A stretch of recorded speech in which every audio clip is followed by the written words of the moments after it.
O cara é especialista em relacionamentos, criador do método Assunto Infinito, bom demais pra podcast. Porra.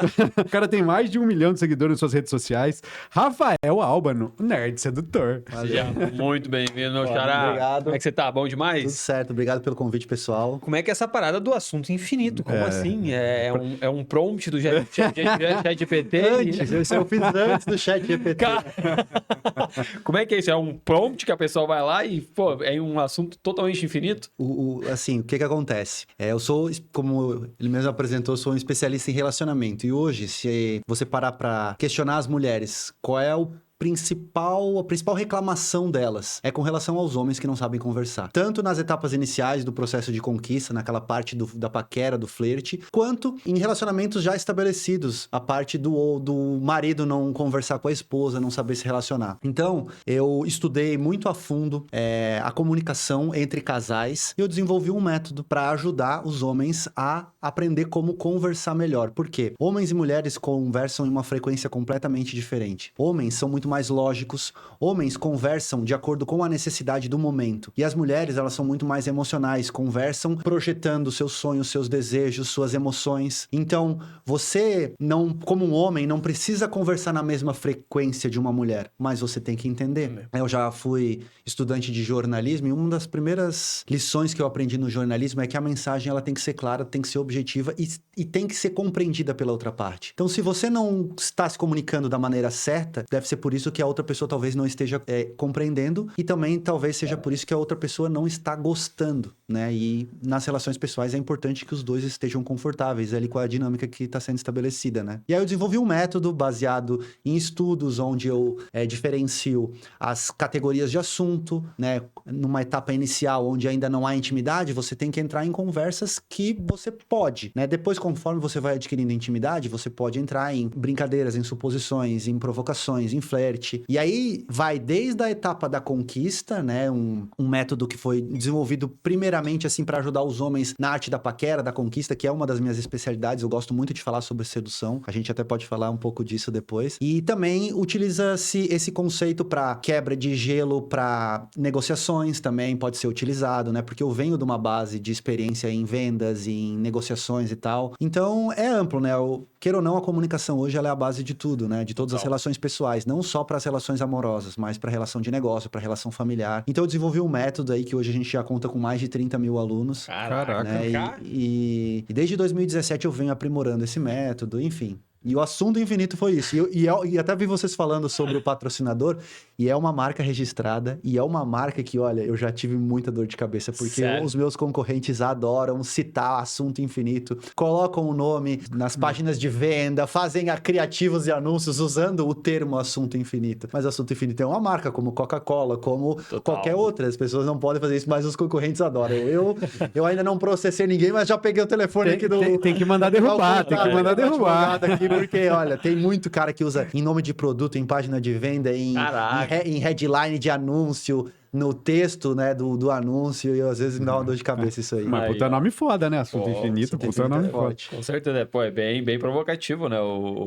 E como é que você parou nesse mercado, cara? Porque, como é que foi essa jornada? Porque, pô, você começou paquerando uma menina e criou esse... Você foi o nerd? Isso que eu ia dizer, como é que chegou nesse mercado, cara? Muita gente pergunta como surgiu o Nerd Sedutor. Hoje, meu Instagram, ele é orafael.albano, né? Mas até um tempo atrás, ele era Nerd Sedutor, que foi o nome do projeto que eu desenvolvi lá atrás. Eu comecei o meu projeto na internet em 2015. Nossa. No início, eu utilizava uma máscara do V de Vingança. Por quê? Porque eu falava sobre sedução. Então, na época, eu trabalhava numa empresa convencional, né? Eu era gerente de uma construtora, fazia negociações de apartamentos, fazia intermediação com corretores. Então eu tinha muito medo de entrar num tema tão sensível como sedução, paquera, conquista na internet e me expor ao ponto de isso prejudicar o meu trabalho convencional. Porque, na verdade, quando eu iniciei, era apenas um hobby. Se a gente voltar um pouco atrás, eu ajudava os meus amigos quando a gente saía, né, solteiros, balada, aquela coisa, festas. Eu ajudava os meus amigos, ensinava para eles dicas e truques para eles melhorarem a arte da paquera ali, conseguir conquistar uma menina e tal. Então, eu tinha essa experiência, eu sempre gostei muito de ensinar. E aí, lá por 2014, 2015, eu pensei, poxa, eu queria ter um projeto na internet, queria talvez tornar isso não o meu trabalho principal, mas transformar isso numa renda extra. E aí eu comecei a criar um projeto para ver se talvez alguém poderia me pagar uma consultoria ou me convidar para uma palestra e por aí vai. E eu sempre associei muito a arte da sedução com a arte das vendas também, porque queira ou não, é muito parecido, tem muitas semelhanças. E como eu tinha muita experiência tanto em sedução quanto em vendas, eu pensei, vou fazer um projeto que fale um pouco disso tudo e para ensinar as pessoas. E aí em 2015, 2016 e 2017 eu ainda utilizava uma máscara até como uma forma de marketing, né? Porque tinha muitas pessoas que tinham curiosidade para saber quem era o nerd sedutor. E também era uma forma de eu passar minha mensagem sem as pessoas julgarem tanto, do tipo, esse cara é bonito, por isso que ele tem resultado. Ou sei lá, esse cara deve ser rico. Então, de máscara, como o próprio filme lá do V de Vingança, eles falavam o seguinte, de máscara, eu não sou um rosto, eu sou só uma ideia. E aí eu queria transmitir as minhas ideias, né? As minhas estratégias e tal. E a máscara da coragem também, né? A máscara tira um pouco... Porque quando a gente... Primeira vez, vou começar... Hoje em dia você já tá acostumado, já faz 10 anos quase você faz isso. Exato. Mas quando você vai começar do zero, é foda. E aí, em 2017, eu revelei o meu rosto, e aí, até foi um evento bem bacana. Você muita fez gente... uma antecipação? Fiz uma live. mesmo? Na época, assim, os números não eram tão grandes como são hoje, assim, né? Mas eu lembro que na época, se eu não me engano, eu botei 2.000 pessoas ao vivo numa live. Na época era muita coisa, assim. E foi muito bacana. E aí, a partir dali, eu comecei a receber uma demanda muito grande de produzir um conteúdo que fosse estruturado, porque o YouTube, apesar de ser uma plataforma incrível, ele é uma plataforma que coloca os seus vídeos e expõe os seus vídeos para a audiência de uma maneira muito desorganizada. Até tem uma certa organização ali através das playlists, mas infelizmente não é um curso, né?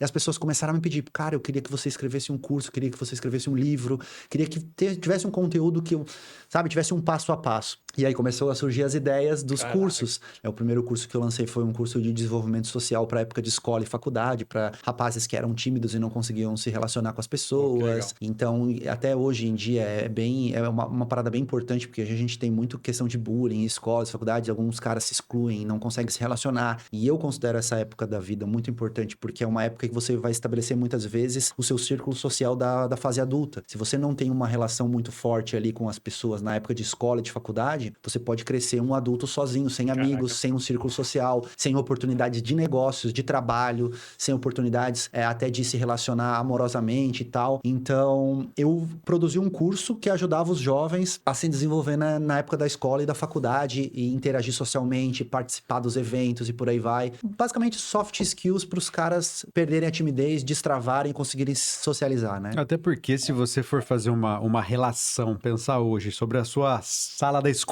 como que ela era desenhada. E hoje tinha a galera da frente, a galera do meio e a galera do fundão. Depois de, 20 anos, você vê que normalmente a galera do fundão se tá melhor, por quê? Exatamente por causa de comunicação. Habilidade social. Exatamente, é por causa dos caras que são mais pra frente. Eles não tinham tanto conhecimento técnico, mas eles se viram